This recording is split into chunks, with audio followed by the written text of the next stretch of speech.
정유재란이 일어나. 란이라 전쟁이네. 그렇다면 이때 이 정유재란은 일종의 이 작품의 역사적 배경이 되겠구만. 최척가족은 피란했다가 최척이라고 하는 등장인물이 있네. 남장을 한 오경이 외족에게 납치되고 오경이라고 하는 또 등장인물이 있네. 뿔뿔이 흩어진다. 이런 걸 갖다가 이산이라고 그러지. 풍비박산이라고 하는 말도 있어. 그러니까 이 정유재란으로 인해서 최척가족이 피란을 하고 오경이 외적에 납치되고 뿔뿔이 흩어지게 되구만. 그렇다면 이때 이 정유재란이라고 하는 것은 이 최척가족에게 있어서 일종의 고난 또는 이별의 원인이 되겠네. 그렇게 본다고 하면은 이 작품은 인간과 인간을 둘러싼 사회, 환경이라고도 할 수 있을 것 같아. 그것과의 갈등을 다루고 있는 작품으로 이해해 볼 수가 있겠어. 최척은 명나라 장수 여유문의 도움을 받아 명나라 소흥으로 가게 된다. 이 여유문이라고 하는 사람이 도움을 갖다가 줬다는 얘긴데, 그렇게 본다고 하면 이 여유문은 최척의 조력자라고 할 수가 있겠네. 도움을 주는 사람인 거지. 이 최척 가족들이 참 특이하네. 오경은 외적에게 납치되고 최척은 명나라 소용으로 가게 됐단 말이지. 그 국경을 초월한 이별을 겪고 있네. 이때 오경은 외적 도누라고 하는 자에게 붙잡혀 있었다. 도누라고 하는 또 다른 등장인물이 있구만. 도누는 늙은 병사로 살생을 하지 않는 불교 신자였다. 늙고 살생을 하지 않는 불교 신자야. 그렇다면 군인으로서는 적절하지 않은데, 본래 장사꾼으로 항해에 능숙했으므로 외장 소소 행장이 그를 선장으로 발탁하였다. 외장 소소 행장이라? 이건 실제로 임진왜란 때 우리 한반도로 출정했던 일본 장수잖아. 이 역사적 인물인 거지. 이런 역사적 인물을 등장시킨 걸 보면 이 작품이 실제로 있었다라고 하는 느낌을 갖다가 강하게 만드는 역할을 하겠어. 여기 보니까 늙고 살생을 하지 않는 불교 신자야. 그런데 장사꾼으로 항해에 능숙했어. 그것이 바로 선장으로 발탁하게 된 거란 말이야. 그러니까 이것 때문에는 선장이 될 수가 없지만 이것 때문에는 선장이 될 수가 있었던 거지. 도누는 명민한 오경이 마음에 들었다. 명민하다. 이거는 총명하고 민첩한 것을 말하는 거지. 그렇다면 이때 이 도누와 오경은 우호적 관계로 이해를 해볼 수가 있겠네. 그래서 혹 달아날까 싶어 좋은 옷과 맛난 음식을 주어 그 마음을 안심시키려 했다. 여기 좋은 옷과 맛난 음식을 주었다 그러는데 극진하게 대우를 했구만. 오경은 물에 빠져 잘 살 생각으로 몇 번이나 배에서 빠져나왔지만 그때마다 들켜서 뜻을 이루지 못했다. 자살할 생각을 했단 말이지. 그거는 결국 아마 처지를 비관했기 때문이겠지. 이 극진한 대접에도 불구하고 이렇게 자살할 생각을 했다라고 하는 것은 이 오경에게 매우 큰 상실감이 있었기 때문이 아닐까 하는 생각이 드네. 어느 날 밤 오경이 꿈에 장육불이 나타나 이렇게 말했다. 꿈에 장육불이 나타났다고? 이 불은 부처를 말하는 거잖아. 이거는 초인간적, 초월적 존재이지. 나는 만복사의 부처다. 죽어서는 안 된다. 훗날 반드시 기쁜 일이 있을 것이다. 죽어서는 안 된다. 훗날 반드시 기쁜 일이 있을 것이다. 라고 얘기를 하고 있네. 밝은 미래를 예언함으로써 오경을 설득하고 있는 거네. 오경이 꿈에서 깨어 그 꿈을 가만히 생각해 보니 그런 일이 전혀 없으란 법도 없을 것 같았다. 여기서 이제 그런 일이라고 하는 것은 바로 여기서 말한 나쁜 일을 말하는 거겠지. 그런데 그런 일이 전혀 없으란 법도 없었다라고 생각했단 말이야. 희망을 갖는 거네. 이에 억지로 먹으며 목숨을 부지했다. 부지했다? 이거는 보존, 유지했다라고 하는 뜻인데 좀 어렵게 보존, 유지하는 것을 말하는 거야. 태도가 바뀌네. 여기 목숨을 부지한다 그랬는데 여기 자살할 생각을 하다가 목숨을 부지하는 걸로 태도가 바뀐 건데 그때 영향을 미친 것은 바로 이 장육불의 그 예언이었던 거지. 그렇게 본다고 한다 그러면 이때 이 꿈이라고 하는 것은 오경의 심기 일전의 계기가 되는 거네. 그러니까 절망에서 희망으로 바뀌게 되는 계기가 되는 거지. 그렇게 본다고 한다 그러면 이때 이 장육불은 이 오경을 도와주는 존재로 볼 수 있지 않겠어? 일종의 조력자라고 볼 수가 있는 거지. 그런데 이 오경에게 있어서 기쁜 일이란 뭘까? 이 오경이 외적에게 납치되어 왔단 말이야? 가족과 헤어진 거잖아. 그렇다면 이 기쁜 일은 혹시 가족과의 재회를 말하는 거 아닐까? 이런 상상이 되네. 도뉴의 집은 나고야에 있었다. 나고야라. 이거는 일본의 실제 지명이지. 그러고 보니까 여기 명나라 소홍도 실제 지명이 아닐까? 이렇게 실제 지명을 갖다가 사용하게 되면 이 이야기가 실제 있었던 것처럼 느껴지게 되지. 늙은 아내와 어린 딸만 있을 뿐 집안에 달린 남자가 없어 오경을 집에 살게 하되 아내와 딸이 있는 내실에는 출입하지 못하게 했다. 내실이라 이 여자들만 있는 거처를 말하지. 이 내실에는 출입하지 못하게 했다라고 하는 것은 이거 뭐 남녀를 갖다가 구별하는 행위인데 오경이 남자라고 생각하고 있었나 보네. 여기 오경이 남장을 했다라고 했잖아. 그러니까 이 오경은 자신의 정체를 숨긴 거지. 그러니까 이렇게 도누는 했던 거야. 오경은 도누를 속여 이렇게 말했다. 저는 본래 체격이 왜소하고 병이 많은 약골이라서 조선에 있을 적에도 젊은 남자들이 하는 일은 하지 못했습니다. 바느질이나 밥 짓는 일만 할 수 있지 다른 일은 할 수 없습니다. 여기 젊은 남자들이 하는 일, 바느질이나 밥 짓는 일, 요거는 여자들의 일이잖아. 그러니까 요렇게 얘기했는데 이 얘기를 왜 한 거야? 여기 보니까 속이기 위한 거잖아. 그러니까 이것은 결국 그 정체를 숨기려는 치밀한 기질을 보여주는 거구만. 도누는 가련히 여겼다고? 오경을 갖다가 긍정적으로 본 건데 오경에게 사우라는 이름을 붙여주고 여기 보니까 이 도누와 오경이 굉장히 우호적 관계다라고 하는 것을 갖다가 다시 한번 생각해 볼 수가 있겠어. 배를 타고 장사하러 나갈 때마다 항해장 일을 맡겨 중국의 복건성과 절강성 일대를 함께 돌아다녔다. 항해장 일을 갖다가 맡겼다라고 하는 것은 신임이 두터웠음을 갖다가 보여주는 거지. 이때 최척은 소홍의 몸을 며 여유문과 의형제를 맺었다. 의형제를 맺었다고? 그렇다면 이때 이 최척과 여우문은 우호적 관계이겠네. 여유문이 누이 동생을 최척에게 시집 보내고 싶어하는 마음을 내보이자 누이 동석을 최척에게 시집 보내고 싶어하는 마음을 갖고 있었어? 이것은 최척에 대한 신뢰가 굉장히 크다라고 하는 것을 보여주는 거네. 최척은 완강히 거절하며 이렇게 말했다. 우리 일가족이 외적의 침탈을 입어 지금껏 늙은 부친과 가녀린 아내가 살았는지 죽었는지조차 몰라 제사도 지내지 못하고 있습니다. 이런 처지에 혼인하여 나 혼자 편안히 잘 살 궁리를 할 수 있겠습니까? 할 수 있겠습니까? 라고 하는 것은 할 수 없다라고 하는 서리법이지.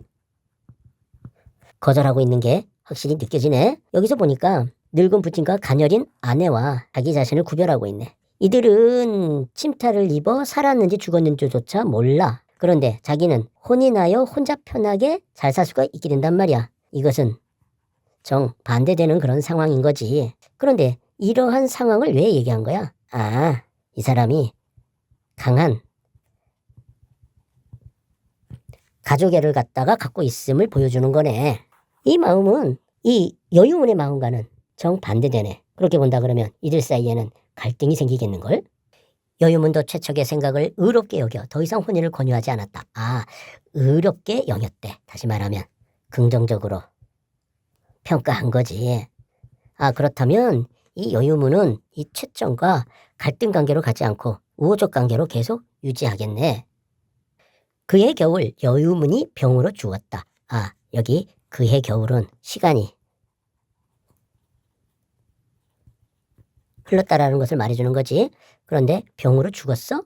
그러면 그 이전과는 다른 새로운 사건이 전개될 것임을 갖다가 느끼게 해주네. 최척은 의탁할 곳이 없게 되자 의탁할 곳이 없다. 흔히 낙동강 오리알 신세가 된 거지. 양자강과 회수를 떠돌며 명승지를 두루 돌아다녔다. 계속해서 실제 지명이 나오고 있네. 이 역시 사실성을 부각하기 위한 거겠지? 명승지라 경치 좋은 곳이잖아. 돌아다녔다라고 하는 거 보니까 유랑, 방랑의 생활을 했던 것 같아. 용문을 보고 우열도 구경하며 원수와 상수에까지 이르렀고 배를 타고 동정어를 건너 악양루에 올랐으며 고소대에도 올랐다. 요것들은 모두 공간이네. 이건 아무래도 여기서 말한 명승지를 두루 돌아다녔다라고 했는데 바로 요것을 갖다가 구체적으로 상세하게 말한 것이겠구만. 산과 강가에서 노래를 부르기도 하고 구름 사이에서 배회하기도 했다. 산과 강가에서 구름 사이에서 노래를 부르기도 하고 배회하기도 했다고 됐구네. 이거는 자연 속에서 풍류를 즐기는 거네. 그러다 보니 훌쩍 속세를 버리고픈 마음이 들었다. 이 속세라. 이 속세가 여기서 말한 이런 산과 강가, 구름 사이와는 정반대되는 공간이지. 해섬도사 왕용이라고 한 사람이 청정산에 은거하며 신비로운 선약을 만들 뿐 아니라 이 선약이라고 하는 말이 있는데 이거는 신선선자지. 신선의 약인 거야. 신선이 되는 술법을 지녔다는 말을 듣고 이 신선이라고 하는 존재는 인간이 아니지. 그래서 초인간적인 자연인이지. 술법을 지녔다는 말을 듣고 촉당으로 들어가 그 술법을 배우리라 마음먹었다. 여기 이 촉당이 바로 이 청성산이 있는 곳일 거야. 그런데 이거는 아무래도 이 속세와는 정반대되는 속성을 갖고 있는 공간이겠지. 그런데 거기에서 이 술법을 배우리라고 마음먹었다라고 했는데 이게 바로 이 속세를 버리고픈 마음하고 든 걸 거야.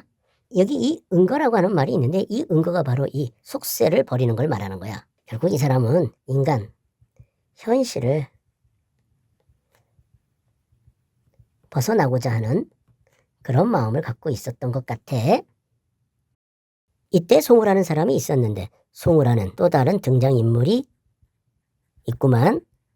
호가 학전이고 집은 항주 용군문 안에 있었다. 경전과 역사에 해박했고 공을 세워 명성 떨치는 일을 좋아하지 않았으며 저술을 업으로 삼았다.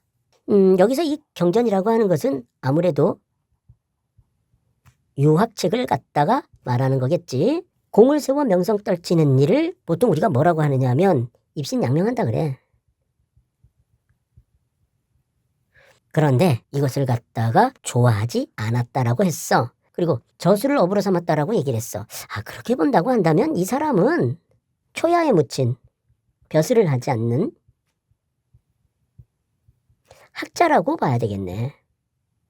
또 남에게 베풀기를 좋아하고 의기가 있었다. 남에게 베풀기를 좋아하고 의기가 있었다네. 굉장히 이타적인 성격을 보여주네. 최척과는 서로 직이라고 인정하는 사이였는데 직이다. 이거는 마음을 알아주는 친구라고 하는 뜻이지. 그렇다면 이때 이 최척이라고 하는 사람하고 송우는 서로 우호적 관계로 파악할 수가 있겠어. 최척이 촉당으로 가려 한다는 말을 듣고는 술을 들고 찾아왔다. 술을 마셔 얼굴이 취하자 송우가 최척을 친근하게 자로 부르며 말했다. 이 자라고 하는 것은 본이름 대신에 부르는 이름인 거지. 그런데 이 자를 부르게 되면 이 친근함을 갖다가 드러내는 건가 보지. 백승, 이 세상을 살면서 누군들 불로장생하기를 바라지 않겠는가마는. 아, 이 백승이 바로 이 최척의 장가와 불로장생이라. 이거는 늙지 않고 오래 사는 것을 말하는 거지. 아, 이거는 사람이면 갖게 되는 보통의 마음이다 라는 거지.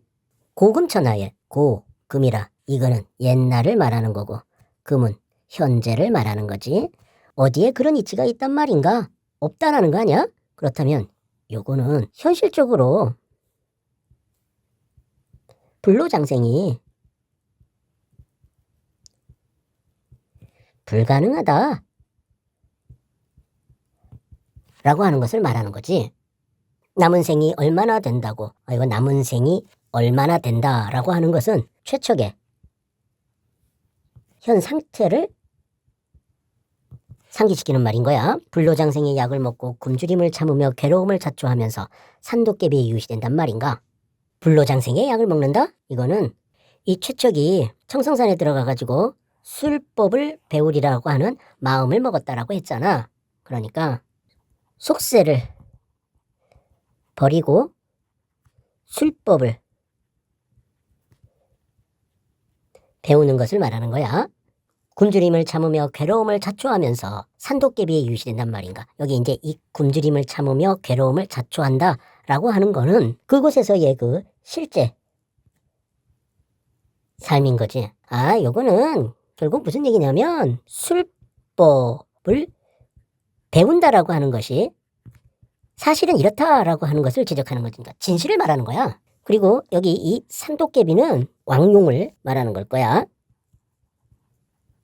나와 함께 배 타고 5월 땅을 오가면서 비단이나 차를 매매하며 남은 생을 즐기는 게 세상서에 통달한 사람이 할 일 아니겠는가. 여기 배 타고 5월 땅을 오가는 것은 이것은 바로 속세에 남는 것이지. 그리고 여기 비단이나 차를 매매한다라고 했는데 이건 장사를 한다는 얘기가 아니겠어? 그러면서 남은 생을 즐기자라고 얘기를 하고 있어. 그러고 보니까 여기 비단이나 차를 매매하며 남은 생을 갖다가 즐기는 거. 이거는 굶주림을 참으며 괴로워하는 것과는 정반대되는 삶인 거지. 그런데 그것이 바로 뭐냐면 세상사에 통달한 사람의 일이라는 거야.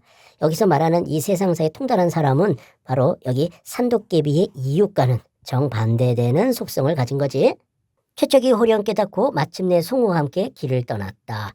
송우와 함께 길을 떠났다고? 아, 요것은 속세를 버리고 싶은 마음하고는 정반대네. 그러니까 속세를 버리려는 마음과는 다른 거지. 아, 그렇게 본다면 여기서부터 여기까지는 만류하는 거네. 어떤 방법으로 이거를 만류하고 있느냐면 인지상정과 현실의 괴리를 지적했어. 그리고 이 최척의 처지를 상기시킨 거지. 늙었다라고 상기시킨 거야. 나아가서 상대방이 생각하는 것이 사실은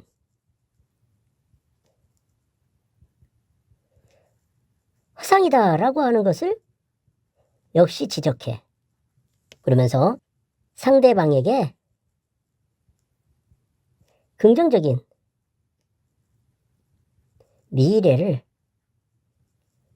제시하고 있는 거지. 이런 방법을 갖다가 의문문을 통해서 강조하고 있네.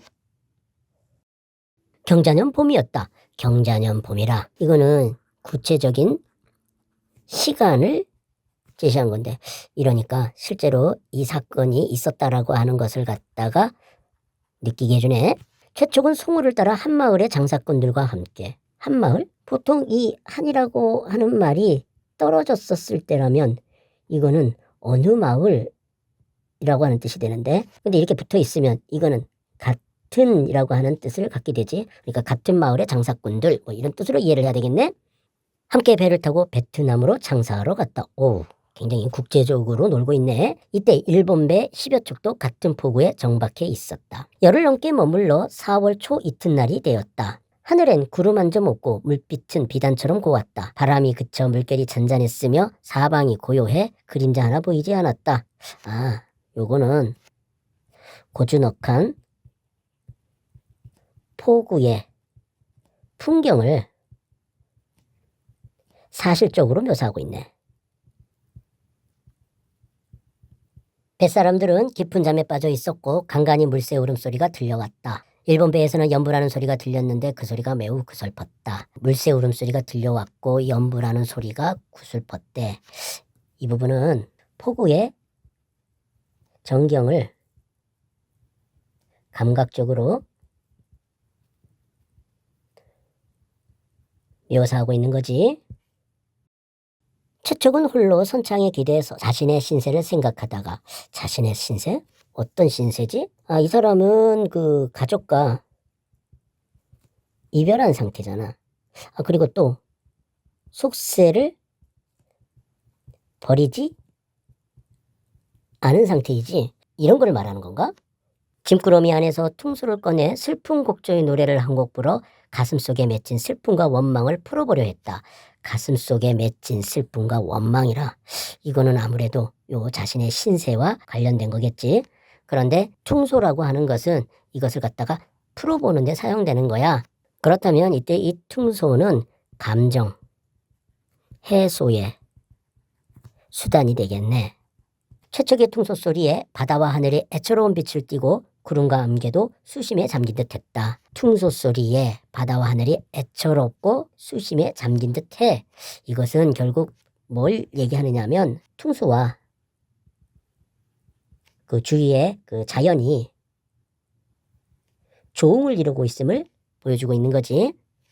그런데 이 최척의 퉁소 소리가 슬픔과 원망을 풀어내는 듯했어. 그리고 하늘도 애처로워하고 구름과 안개도 수심에 잠긴 듯 했다란 말이야. 근데 사실은 이 하늘과 구름과 안개는 인간처럼 감정을 갖고 있는 존재가 아니잖아. 그런데 하늘과 구름과 안개가 이렇게 애처롭고 수심에 잠긴 것처럼 한 것은 일종의 감정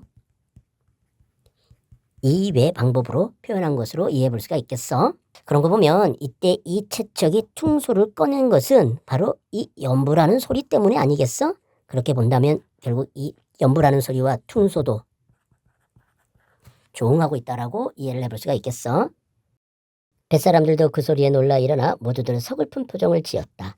서글픈 표정을 지었다라고 하는 것은 결국 이 뱃사람들이 그 연부라는 소리와 퉁소에 교감하고 있음을 갖다가 보여주는 거네. 그때 문득 일본 배에서 연부라던 소리가 뚝 그쳤다. 잠시 후 조선말로 시를 읊는 소리가 들렸다. 왕자교 퉁소불제 달은 나지막하고 바닷빛 파란 하늘엔 이슬이 자욱하네. 퉁소를 부니까 달은 나지막하고 하늘엔 이슬이 자욱해. 그러니까 이 퉁소 소리에 의해서 이렇게 주의가 된다라는 건데 이거는 퉁소 소리와 주위 전경이 서로 조응하고 있음을 표현한 거지. 이때 이 달은 밝음의 이미지를 갖고 있고 이 하늘은 바닷빛 파란 하늘이야. 그러니까 역시 맑고 깨끗한 그런 하늘이네. 이슬이라 그랬는데 역시 이슬도 맑고 깨끗한 그런 이미지를 갖고 있지. 이거는 시각적, 청각적 심상을 통해 가지고 맑고 그 깨끗한 전경을 드러내고 있는 거야. 푸른 난새 함께 타고 가리니 함께? 누구와 함께? 아, 왕자교와 함께. 뭐 이런 얘기인가? 복례산 안개 속에서도 길 잃지 않으리. 안개 속이다. 이거는 일종의 하나의 어려움이겠지. 어려움 속에서도 길을 잃지 않을 것이다 라고 하는 것을 얘기하고 있는 거야. 그렇게 본다고 한다 그러면 이때 이 왕자교와 푸른 난새는 일종의 동반자의 관계를 갖다가 보여주는 거네. 시 읊는 소리가 그치더니 한숨소리 쭈쭈 혀차는 소리가 들려왔다. 한숨소리 쭈쭈 혀차는 소리라 이거는 서글픔을 표출하는 행위지.